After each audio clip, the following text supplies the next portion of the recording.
إلا تنصروه فقد نصره الله إذ أخرجه الذين كفروا ثاني اثنين إذ هما في الغار إذ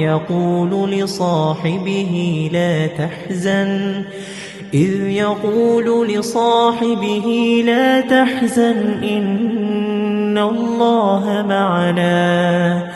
فأنزل الله سكينته عليه وأيده